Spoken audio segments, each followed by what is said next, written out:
Dungeon Master's Diary, Entry 5. The party reassembled. Fight against the Caretaker and its demonic minions.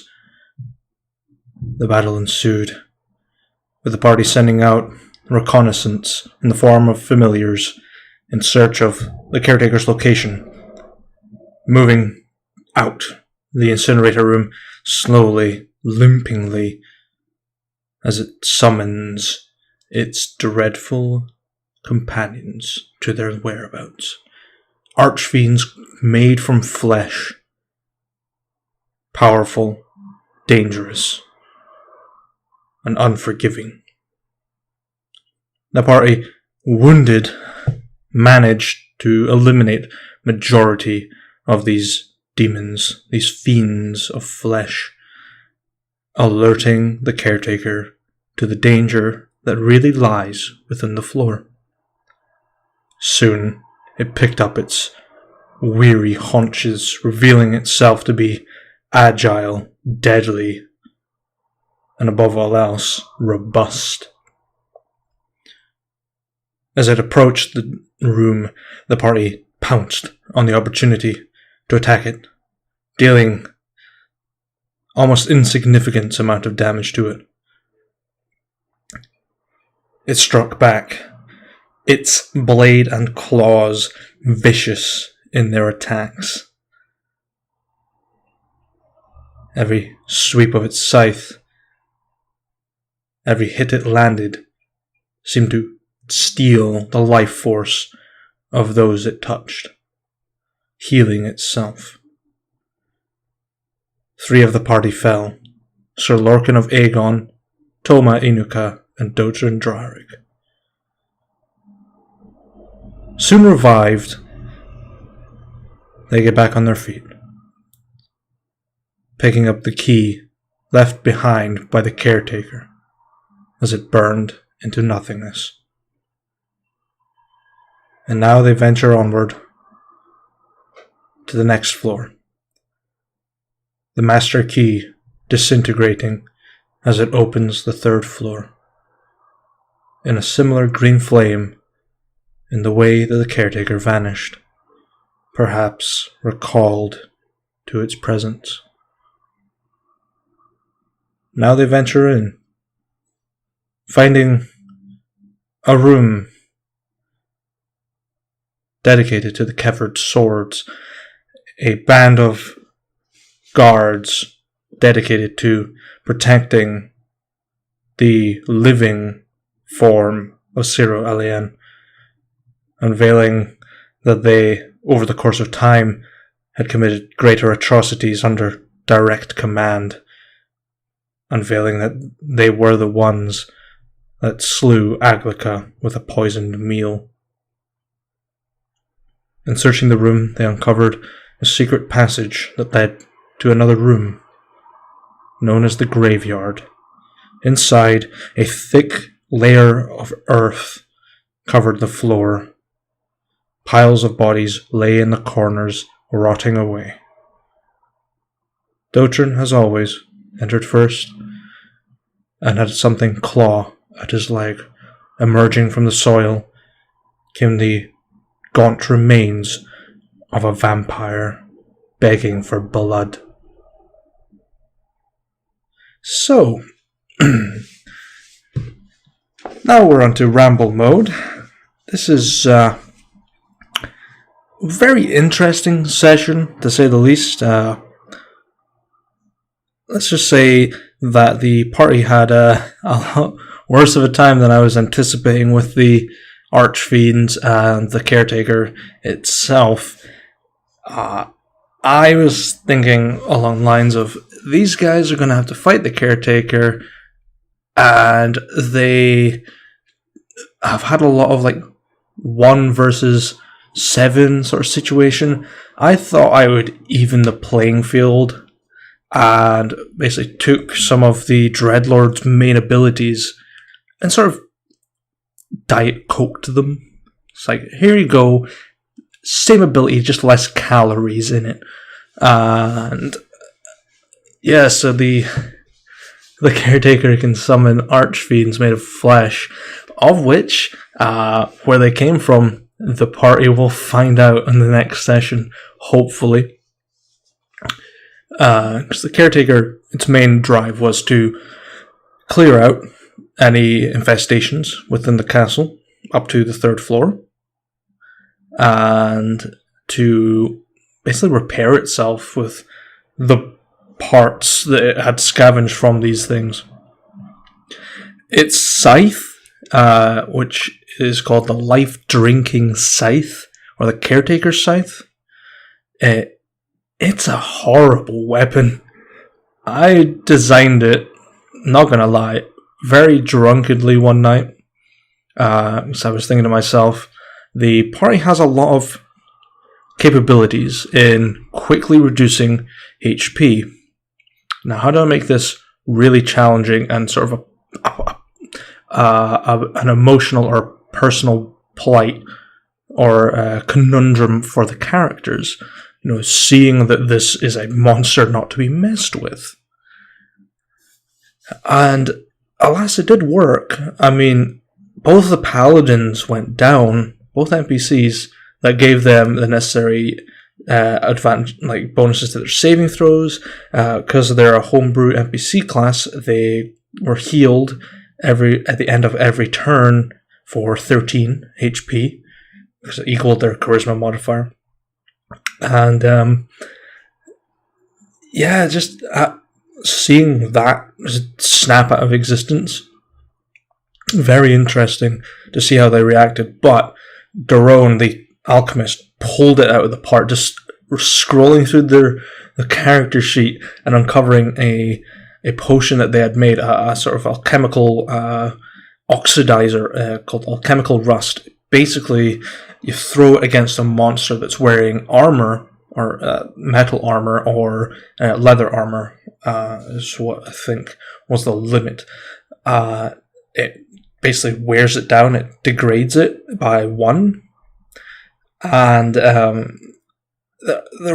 was something I forgot to actually mention to the player. They did, I cannot remember if they threw it or used a launcher. I think they used Misery. I think Dotrin used Misery, which is a crossbow with a repeater sort of chamber inside of it that fires it rapidly. And what essentially happened was crit on one of the hits. And usually how crits work in my games anyway is you deal double damage on spells. This is a spell effect, but I wasn't 100% sure how to approach it because the potion doesn't do any damage, it just reduces AC by 1. I thought, I'll do it by 2, which I did. I never told him that. So this monster went from having 33 AC to, I think it was about 28, 27, along those lines. Got hit pretty badly. And the killing blow I don't know how, but I just felt this wave of stress just dissipate across the voice channel, and just the players just sort of holding their head in their hands, going like, what the fuck did you just do to us? And I know the guys listen to this, so I will apologize. I did explain myself a little bit that this is just a trial run of the Dreadlord, but obviously you might not have to fight the Dreadlord depending on what actions you take. I'm not saying that as a precautionary tale, just do what the party thinks that they should do. But another interesting thing that happened in the session was on their way up to the 3rd floor, Dotrin went to the bust that was hidden away in a corner. It's the Queen of Dark Whispers, or Dark Secrets.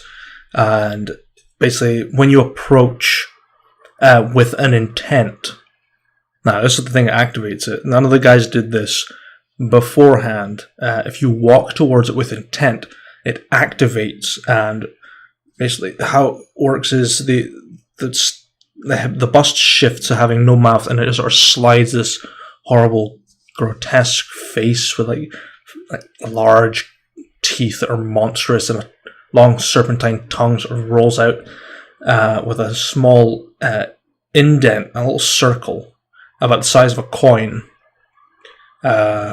Quick point of fact as well, a little bit of world building for you.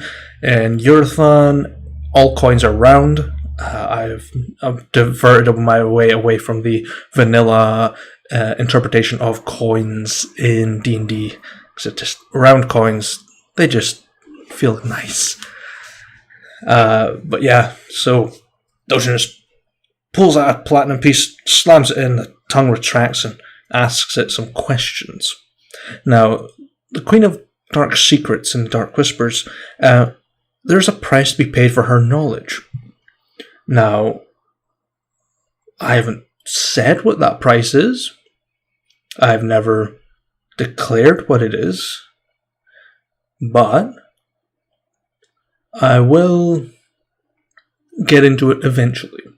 I do want the players to realize that I'm not malevolent in any way, shape, or form. I'm very forgiving. I make people very aware of the consequences or potential consequences that could come from it. There is one thing I'd never tell them about the consequences of, and that's generally something that stays at the corner of their eye and what they did to speak to it.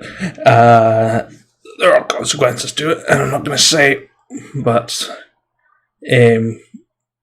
so he asked these questions regarding, does the paintings have any meaning? So they've gathered paintings that are animate, that interact every time they find a piece. I think I went over this in the last entry. How to save Krieg, who is Dotrin's brother and villain against the party. What else? There was another question he asked. I can't quite recall what it is, but he eventually just stops asking questions. The bust returns to its natural state, and I think the amount of questions he asked, it appeared in score marks on his scaly arm. Covering it up, he just went on his way, and they all ventured into the third floor. There was a lot of debate happening about the key. The thing about the key is, if you'd identified it, it would have been, this is the master key, it works once, but if it's in the hands of the caretaker, it's infinite uses, and it disables traps and all sorts of weird and wacky things. And whenever the caretaker basically regains consciousness or assembles itself in some way or form, the key disappears and returns to the caretaker. Now this is what happened. The key turned, unlocked the door, and then disintegrated into a bluish green flame, which generally means it's returned to the caretaker.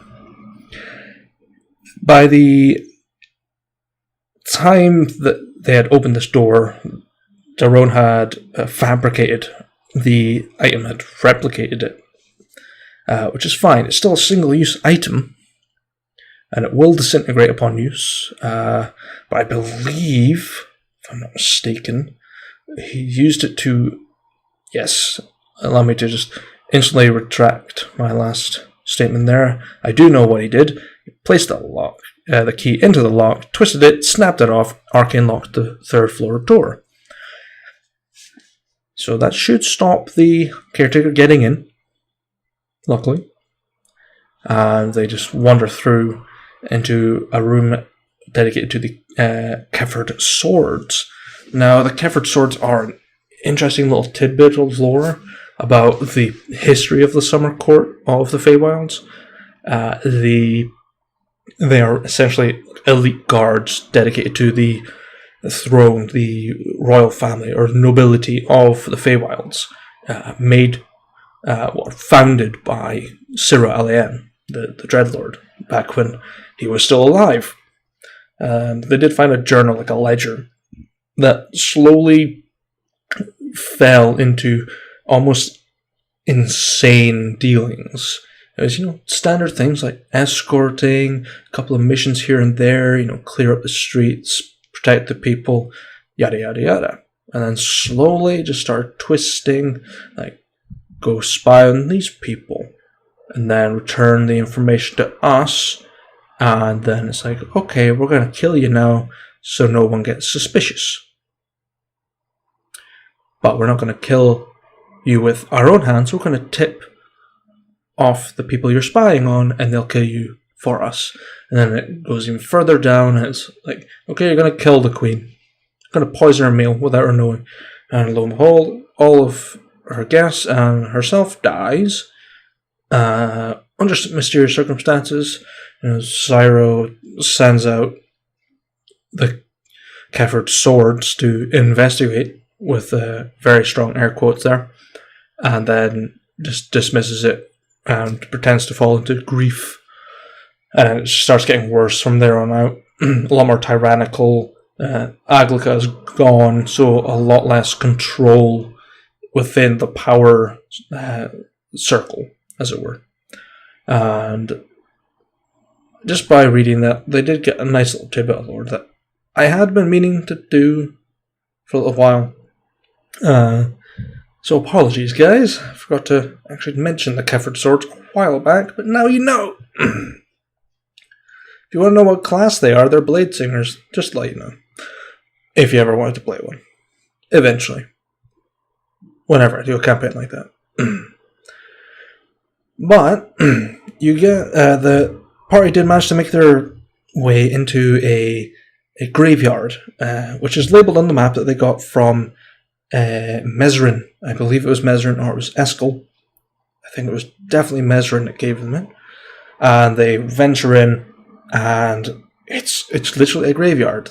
Unmarked graveyard. It's basically a large square of dirt with piles of servant bodies in the corners just rotting away, like maggots and bugs crawling in and out of them. Really nasty stuff. So, lo and behold, Dotrin is sent in first, as he is literally the arrow sponge and the trap sponge and everything, real trap daddy.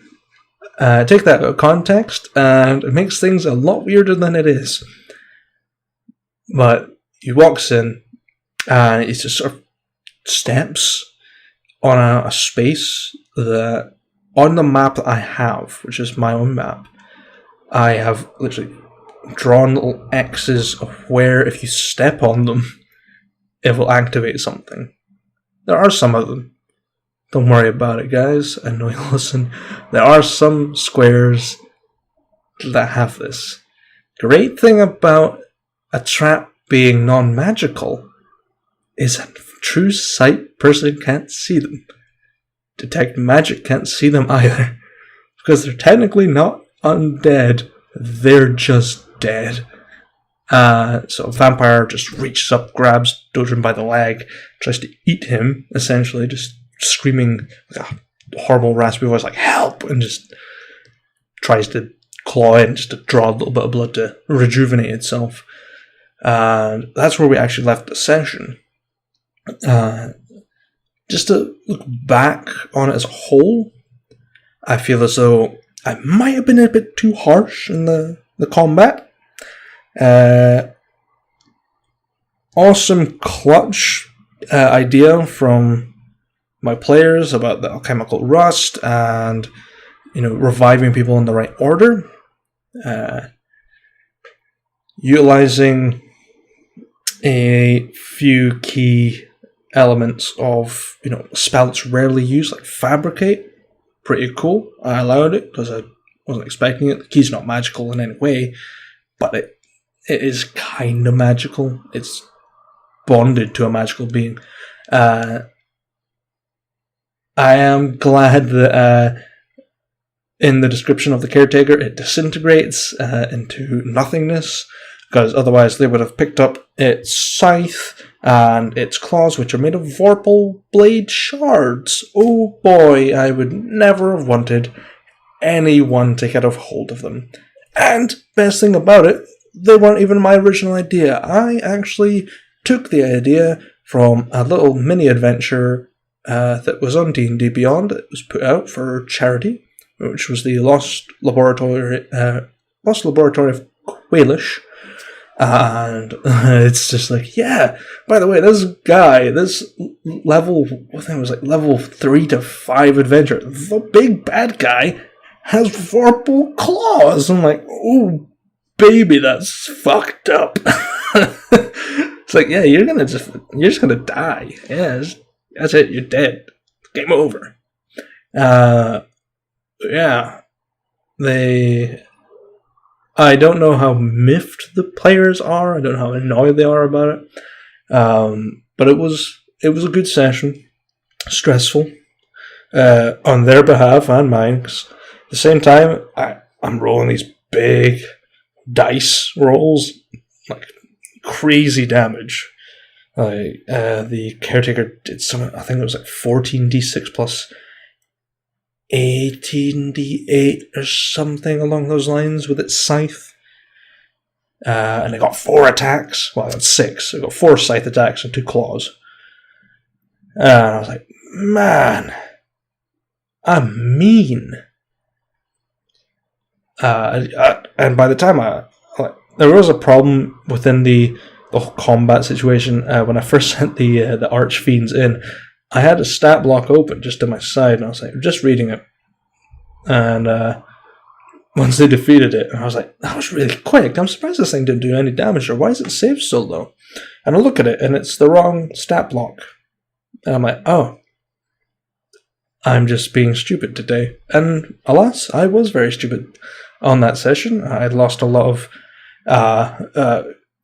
mental trains of thought, and unknowingly, potentially could have wiped the party. But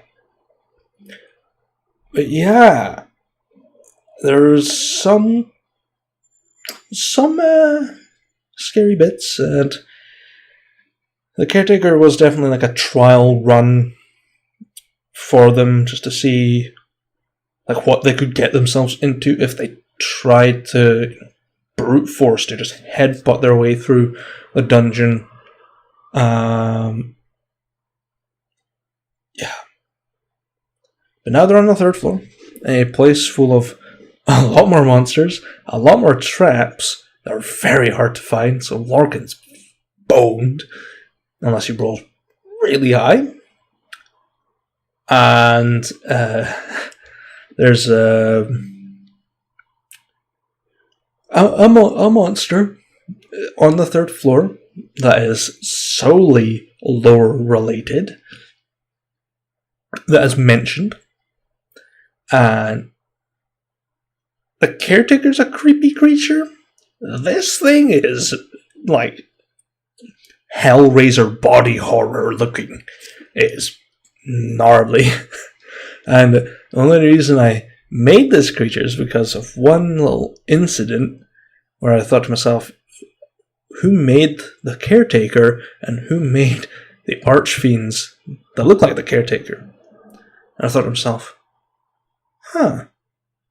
what if there's another creature that was specifically designed to basically replicate the Caretaker in case it died? And there we go. Bing! New monster, new stat blocks, new everything. And a lot of artwork searching later, I did find the right image to describe it, and I was like, yeah, that pretty much sums up what this creature is. And now I believe the party want to go ahead for an additional game, as we have been doing the past 3 weeks. And it's been 3 weeks. I think it's been about 3 weeks. 3 weeks, 2 weeks, 2 weeks to 3 weeks. And yeah, it's kind of hard because it's usually only 2 players that can join on a Friday, which is generally when we do the additional sessions. People are more free. It's mostly just to get through this dungeon. Probably going to be the same scenario when they enter Greyforge, which is a much bigger dungeon. And I'm going to be so tired doing it, because dungeons, I love them, and I can tell a small story through them, but oh boy, does it get tiring just hearing the same monotonous repeating tactic over and over again? And it's just like, okay, yeah, okay, yeah, right. Yeah, I know you mage hand the door. Yeah, I know you've detect magic. I know you've had Lorcan open it. I'm like, yeah, okay, just click. So I've just started sending Lorcan in to investigate and disarm any doors or traps beforehand, before anything's done, just to get out of the way. I just instantly assume.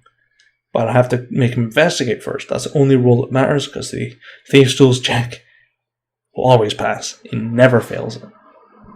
So yeah, it was fine. But yeah, I guess until next time, you stay safe out there, adventurers.